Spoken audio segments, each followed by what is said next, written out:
Você que se prepara para a FUVEST, a Unicamp e a Unesp, eu trago aqui para o canal uma nova série, Os Essenciais das Primeiras Fases das Paulistas. Vamos começar hoje com mecânica, trazendo dois assuntos que não podem de forma alguma faltar na sua preparação. São eles, conservação da quantidade de movimento e teorema da energia cinética. Temas esses reunidos nessa questão bacana da prova da Unicamp. Acompanha comigo então.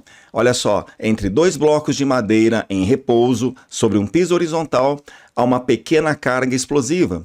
Detonando-se a carga, o conjunto se separa e um dos blocos, de massa 100 gramas, desliza em linha reta 56 centímetros antes de parar. Que distância percorre o outro bloco de massa 200 gramas se o coeficiente de atrito madeira-piso for o mesmo para ambos os blocos? Olha só, nós temos aqui a situação proposta. Agora fala para mim, qual é o tema desse problema? É uma explosão? Pois é. Olha só, vem comigo aqui. Você não pode esquecer, ó, é carta marcada isso, gente. Olha só, quando você tem, presta atenção aqui, ó, qualquer colisão, qualquer tipo, elástica, perfeitamente inelástica, não importa o tipo de colisão, qualquer exercício que envolve explosão, qualquer exercício que envolve reações nucleares, como fissão nuclear, uma transmutação, e também eventos de curtíssima duração, de repente uma champanhe, a rolha da champanhe, explode. Quando eu vou, por exemplo, atirar com uma arma, é um evento de curtíssima duração. Para todos esses temas, quando aparece um desses temas aqui listados, o que eu vou falar? Esses eventos, esses sistemas são considerados sistemas isolados. E você não pode esquecer o quê? Que em qualquer sistema isolado, a quantidade de movimento do sistema antes da explosão, ou antes da colisão, ou antes da transmutação, algo do tipo, é igual à quantidade de movimento depois. E isso é chamado de princípio da conservação da quantidade de movimento. Tema, ó, quente nessas provas. Principalmente a FUVEST adora isso na primeira fase. Beleza? Lembrou comigo então? Então olha só de olhar para o tema, eu já sei que vou ter que usar quantidade de movimento, a conservação. E como é que a gente faz? Vem comigo, vamos começar aqui, olha. Olha só, vamos trazer esse carinha aqui para baixo. Vamos lá, ó, traz aqui, maravilha. Então, olha só, a quantidade de movimento do sistema antes, vamos escrever aqui, olha, quantidade de movimento do sistema imediatamente antes da explosão igual a quantidade de movimento imediatamente depois da explosão. Muito bem. Bom, detalhe, lembra que a quantidade de movimento é dada pelo produto da massa pela velocidade, é uma grandeza vetorial. Também não esqueça que, como a massa é sempre um número positivo, o vetor quantidade de movimento acompanha a velocidade, tudo bem? Então, se a velocidade é para a direita, o vetor quantidade de movimento também é para a direita. Muito bom. Olha só, então vamos lá. Aqui, olha, quando eu falo assim, quantidade de movimento do sistema, bom, a gente vai entender que os sistemas são os dois blocos e mais ali aquela cápsula que vai detonar, né? Então, vamos fazer assim, olha, só para você lembrar, essa envoltória que eu estou colocando aqui, ó, essa caixinha quadriculada aqui, ó, é no caso o meu sistema, tá bom? Muito bom. E aí, antes, então, essa foto que a gente tem aqui em cima é antes da explosão desse fragmento aqui, né? Então, antes tá tudo em repouso. Então, como é que eu vou calcular a quantidade de movimento antes? Então, como quantidade de movimento é massa vezes velocidade, então eu posso considerar que, como está tudo em repouso, A e B como se fosse um corpo só. Então, eu vou ter aqui massa de A mais a massa de B como se fosse uma coisa só, vezes a velocidade antes. Só que a velocidade antes é zero. É por esse motivo que a quantidade de movimento antes é zero. Tudo bem? Tranquilo. Agora, e como é que eu vou trabalhar essa quantidade de movimento depois? Olha só, então você sabe que quando esse fragmento aqui ele detona, quando acontece a explosão, acaba acontecendo isso aqui, ó. O fragmento ele acaba fazendo assim, ó, empurrando tanto o bloco A como o bloco B. Então eu posso pensar assim, olha, existem aqui forças internas, ó, porque esse detonador está aqui dentro, né? Então esse cara quando explode, ele empurra o A para frente, então olha aí, ó, bem no ato da explosão, essa força é uma força interna que o fragmento exerce em A, e ao mesmo tempo eu tenho uma outra força interna do fragmento sobre B. Tá? E aí acontece, é por esse motivo que o A, quando acontece a explosão, ele é projetado para frente. Veja, ele está em repouso, recebe uma força para a esquerda, então o sentido dele é se movimentar para a esquerda. Então ele sai daqui imediatamente depois com uma velocidade VA. Já o corpo B, ao receber uma força para a direita, como ele estava em repouso, ele vai adquirir uma velocidade horizontal para a direita. Isso também é muito parecido quando você tem aquele exercício do revólver, né? Então você tem um revólver, a arma está em repouso inicialmente, a bala está lá dentro, né? Então, o que acontece? Imediatamente depois do tiro, acontece o quê? O projétil, a bala vai para frente e a arma dá um coice, né? Ela vai para trás. A mesma coisa acontece aqui. Também quando você tem aquele exemplo dos dois patinadores, eles estão em repouso e aí um empurra o outro, né? E quando um empurra o outro, um vai para a direita, o outro vai para a esquerda, o que lembra muito também essa situação, tá certo? Então vamos lá. Agora, como é que eu mexo aqui com isso matematicamente, né? Bom, o que é a quantidade de movimento depois? Bom, veja que agora o meu sistema, a minha caixinha aqui, ó, ela está em pedaços, vamos dizer assim, né? Quer dizer, um pedaço A vai para a esquerda e o pedaço B vai para a direita. Então, o que é a quantidade de movimento do sistema? É a junção da quantidade de movimento de A com a quantidade de movimento de B. E você esperava que eles fossem em sentidos opostos, porque veja, a quantidade de movimento de A segue o vetor velocidade VA, não segue? Então, eu vou ter aqui ó, o QA, quantidade de movimento, segue a velocidade VA, então eu vou ter um QA para a esquerda. E ao mesmo tempo, como o móvel B vai para a direita, eu vou ter uma quantidade de movimento QB para a direita também. E você esperava isso por quê? Porque, olha, quando ele diz que a quantidade de movimento se conserva, então se a quantidade de movimento do sistema é zero antes da explosão, depois a quantidade de movimento tem que ser zero também. Agora, como é que a quantidade de movimento do sistema depois é zero? Por que vai ser zero? Porque como você tem o fragmento A, o bloco A indo para a direita e o B indo para a esquerda, essas quantidades de movimento são opostas e iguais e uma acaba anulando a outra, fazendo com que a quantidade de movimento do sistema seja nula, tá certo? Agora veja uma coisa. Quando você trabalha com dois vetores de sentidos opostos, o que a gente faz? A gente acaba transformando esse vetor apenas num sinal de mais e de menos. Então, o que a gente faz aqui no caso? A gente vai adotar um sentido, então, por exemplo, vamos adotar que o sentido para a direita é um sentido positivo. Você poderia fazer o contrário, tá? Você poderia jogar o sentido positivo para a esquerda, sem nenhum problema.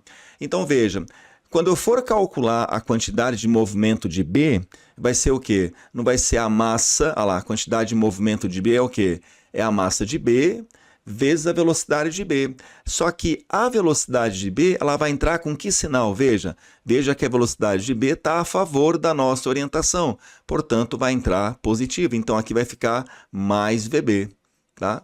Vezes mais VB. E o A? O A, veja que a velocidade já está contrária à nossa orientação, então ela vai entrar negativa na conta. Então veja, como é que fica aqui, ó?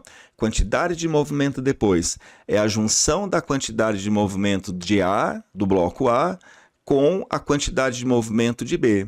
E aí como é que eu faço isso? Vamos lá. A quantidade de movimento de A é o quê? Massa de A vezes quem? A velocidade de A. Mas cuidado, a velocidade de A está em sentido para a esquerda, contrária à orientação, então fica o quê? Menos VA, muito bem.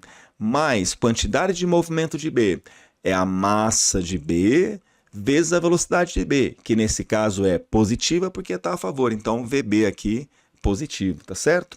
Bom, agora, passando esse cara para cá, ele está com menos, vem para cá mais, então fica assim, MA vezes VA, ficou positivo, igual a MB vezes VB.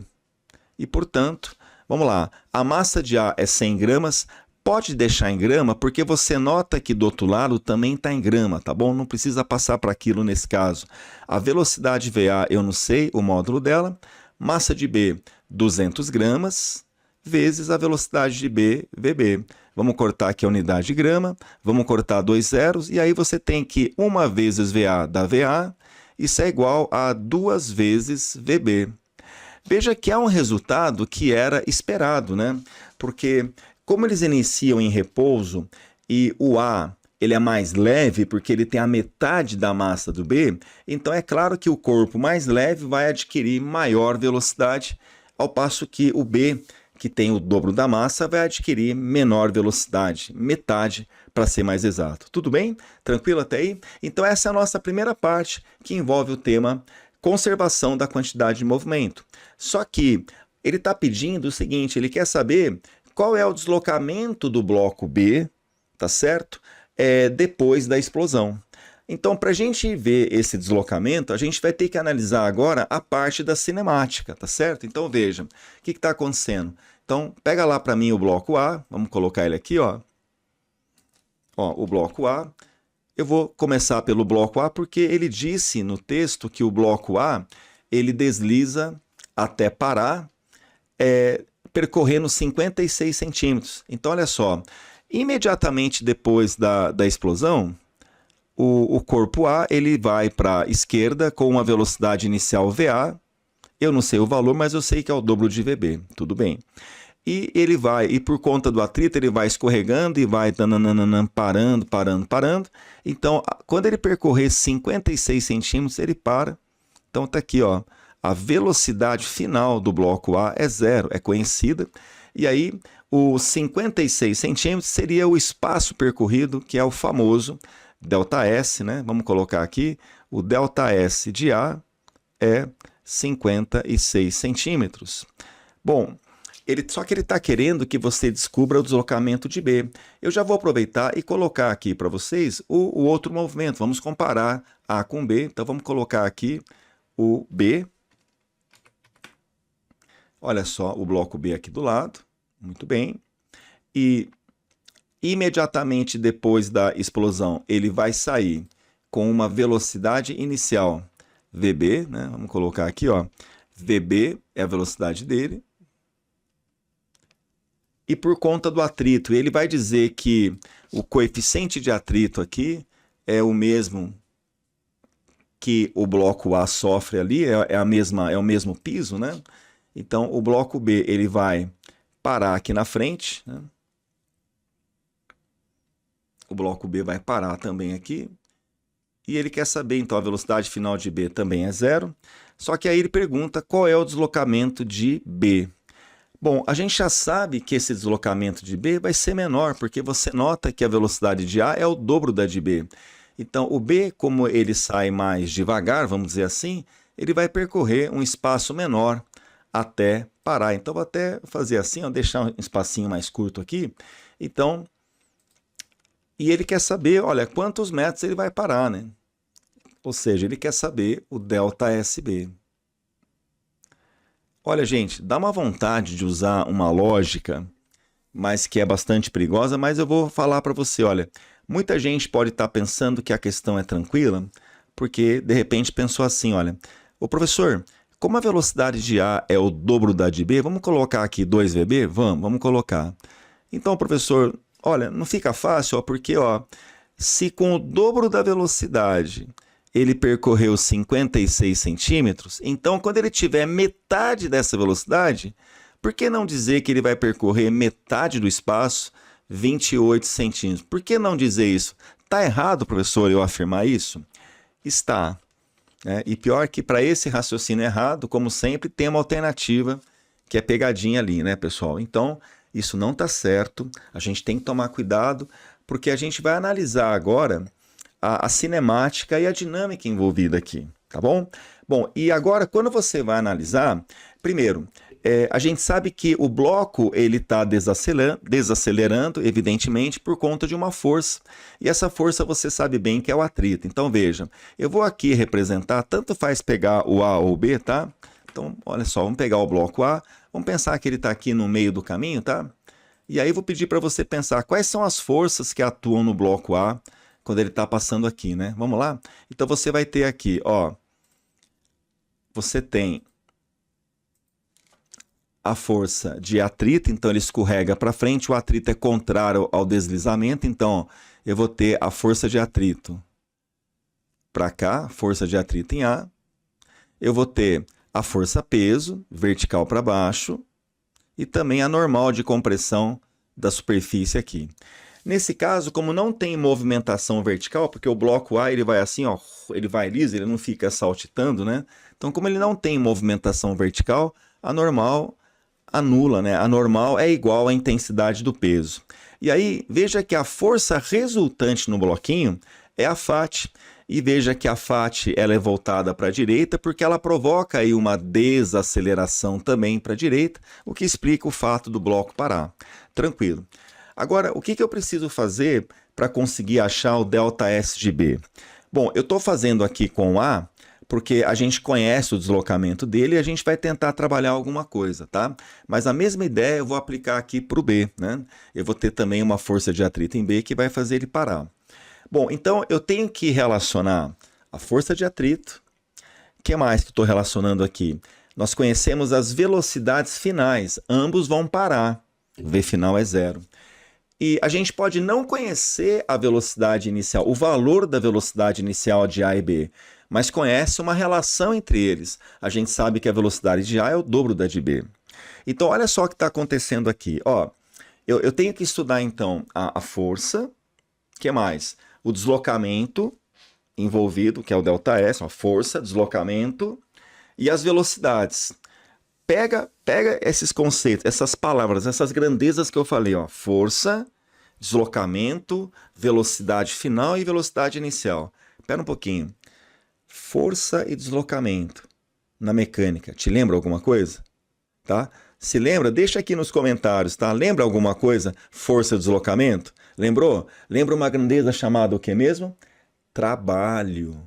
Isso. Sempre que eu tenho uma força, né, que provoca um deslocamento, uma força que está associada a um deslocamento, eu tenho um trabalho. Tudo bem? Tranquilo? O que mais que eu tenho? Olha, eu conheço a velocidade inicial e final. Tá? Se a gente conhece velocidade, você sabe que existe uma energia ligada a essa velocidade. E essa energia se chama cinética. Olha que interessante. Eu tenho trabalho e energia cinética. Isso lembra alguma coisa para vocês? Lembra, né? Lembra quem? Lembra o poderosíssimo teorema da energia cinética, né? Para uns íntimos, o TEC, né? O Teorema da Energia Cinética. Importantíssimo, gente, aí na sua preparação. FUVEST adora, Unicamp adora também. Olha só, o que vai dizer o TEC, o Teorema da Energia Cinética? Vai dizer que o trabalho é de qualquer força. Esse trabalho não, é o trabalho da força resultante. É igual a quem? É a variação da energia cinética, ou seja, é a energia cinética final menos a energia cinética inicial. Tudo bem? Então você entendeu por que a gente pensou aí no TEC? Entendi, professor, porque você começou a falar que quando eu tenho força associada a um deslocamento, ou uma força que provoca um deslocamento, eu tenho um trabalho. E aí a gente puxou a ideia do TEC. É isso aí. Então vamos lá. O que eu vou fazer aqui, gente? Eu vou fazer uma análise que vai servir para os dois. Tá bom? Porque só vai mudar os valores mesmo. Se você olhar para o bloco B, olha, você sabe aqui também que durante o movimento do B existe aqui, ó, ele está indo para a direita, mas existe aqui também uma força de atrito igual aparecia no outro, né? Então vamos lá. Então, gente, nesse caso, olhando tanto para o A como para o B, o que eu tenho? Vamos lá. Quem é a força resultante? Bom, dessas três forças, normal, anulação do peso, sobra a FAT. Então, é o trabalho da FAT. Muito bem. Energia cinética final. Olha, tanto faz, se você olhar para o A ou se você olhar para o B, a velocidade final é zero. Só lembrando que a energia cinética é dada pelo produto da massa do corpo, pela velocidade do corpo naquele instante ao quadrado, dividida por 2. Nesse caso, como a velocidade final tanto do A como do B é nula, então a energia cinética final é zero. Menos, e a energia cinética inicial é a massa do corpo, vezes a velocidade do corpo inicial ao quadrado, dividida por 2. Tudo bem até aí? Bom, gente, agora eu vou tomar partido, tá? Eu vou analisar o bloco A primeiro e depois eu vou estender essa análise para o bloco B, tá bom? Olha só, então. Eu vou colocar aqui massa de A vezes a velocidade de A, tudo bem? Dividido por 2. Agora, como é que eu calculo o trabalho da FAT? Vamos lembrar? Olha só, gente. A força de atrito, ela é uma força constante porque ela é dada pelo produto μ, que é o coeficiente de atrito. A Unicamp cita aqui no texto, não fala, mas cita, vezes a força normal, né? Lembra que a Fátima é uma mina, né? Vamos colocar aqui, ó, é outra revisão aqui para nós, ó. Olha só que questão rica, né, de revisão. Olha aí, força de atrito é μ vezes a normal. Muito bem. E como é que eu calculo o trabalho da força de atrito? Então veja, a força de atrito ela é constante por quê? Porque μ é constante, não muda, e a normal, que é igual ao peso nesse caso, também é uma força constante. Lembra comigo? Quando eu quero achar o trabalho de uma força constante, existe uma maneira de calcular. Você lembra qual é? Olha só, sempre que eu tenho uma força constante, lembra que o trabalho de uma força constante é dada por força vezes o deslocamento vezes o cosseno do ângulo formado pela força e o deslocamento, cosseno de alfa. Alfa é o ângulo entre a força e o deslocamento. Se você não lembra, dá uma olhada comigo aqui. Ó. Olha só, vou trazer para você aqui embaixo, olha, para a gente lembrar. Então, quando você vê o bloco A em movimento, o que está acontecendo? Veja, ele vai para a direita. Veja que o vetor de deslocamento dele é para... Perdão, ele vai para a esquerda, né? Então, o vetor de deslocamento dele é para a esquerda. Né? Olha lá, vou chamar de D, vetor de deslocamento. E a força de atrito é contrária, não é? A força de atrito é para a direita, contrária ao escorregamento. E o ângulo entre a força e o deslocamento aqui é 180 graus. Então, na hora que eu for calcular o trabalho da FAT, vamos lembrar, trabalho é força, que no caso é a força de atrito, vezes o deslocamento, que é o ΔS, que é 56 centímetros, vezes o cosseno de 180, que na matemática é menos 1. Então, o trabalho da FAT é menos FAT vezes D. Tudo bem? Menos FAT D.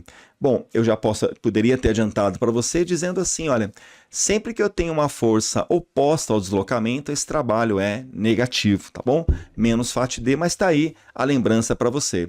Então vamos voltar lá, ó. Então ele está pedindo o trabalho da FAT, que vai ficar o quê? O trabalho da FAT é menos FAT vezes o deslocamento, que seria o ΔS aqui do bloco A.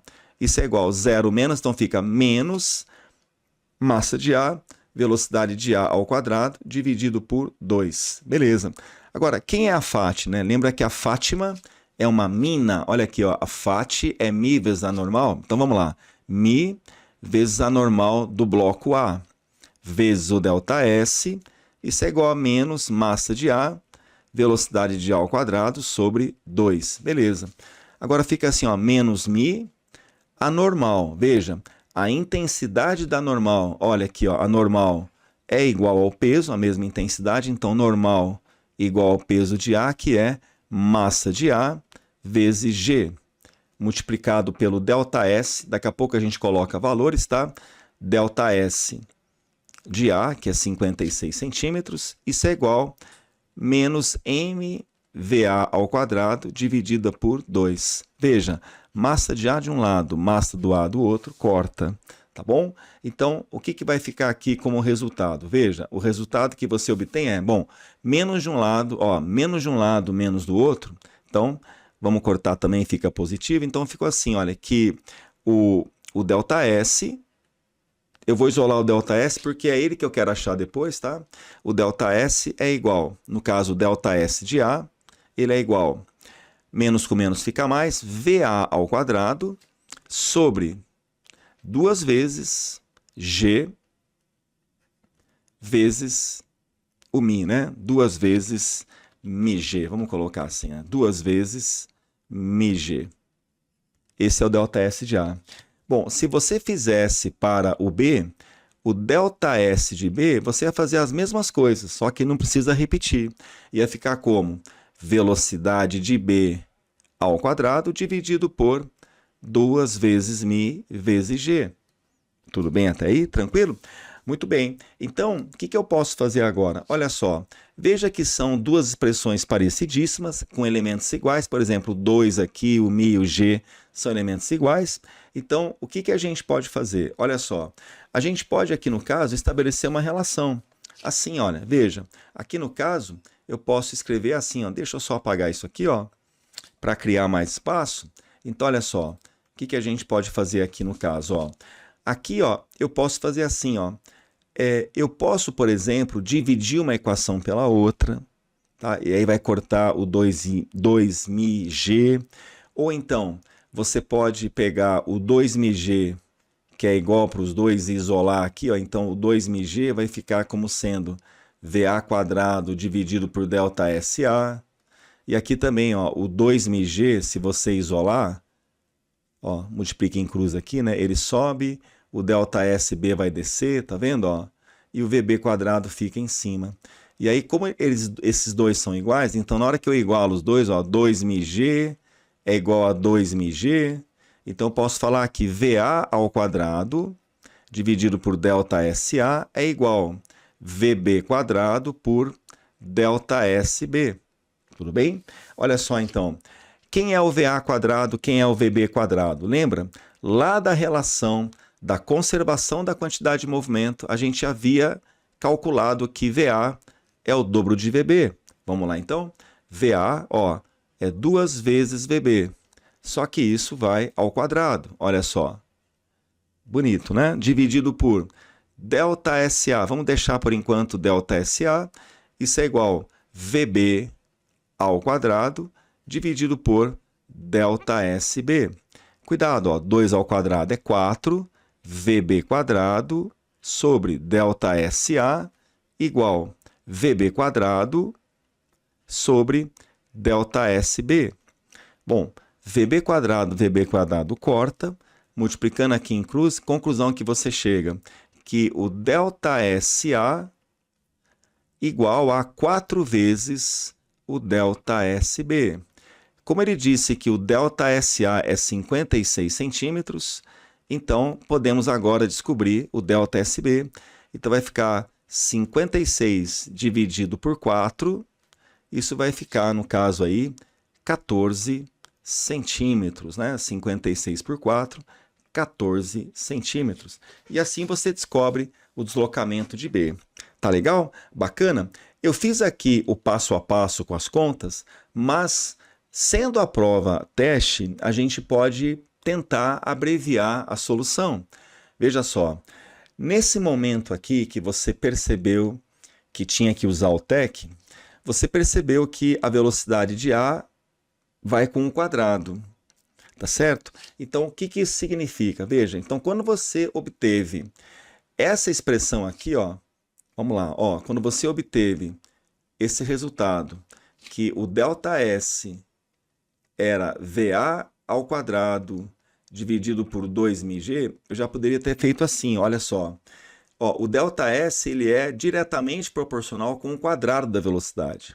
Então veja, o B, se você comparar a velocidade de B com a velocidade de B é menor. Então eu diminuo a velocidade do B em 2 vezes. Então VB é 2 vezes menor. O que acontece? Se a velocidade de B é menor, o ΔS de B também é menor. Só que não vai ser só 2 vezes menor. É o quê? É 2 vezes elevado ao quadrado. E 2 vezes elevado ao quadrado dá 4. Eu já poderia ter saído aqui com um problema se a prova é teste, tá bom? Então veja, quando a velocidade de B cai 2 vezes, que acontece com ΔS? Cai 2 vezes ao quadrado, porque é V ao quadrado. Por isso que fica 4 vezes menor, fica dividido por 4, e no caso dá 14 centímetros, tá bom, pessoal? Então, essa é a ideia, é uma questão muito interessante. Ela é interessante pela mistura dos temas, né?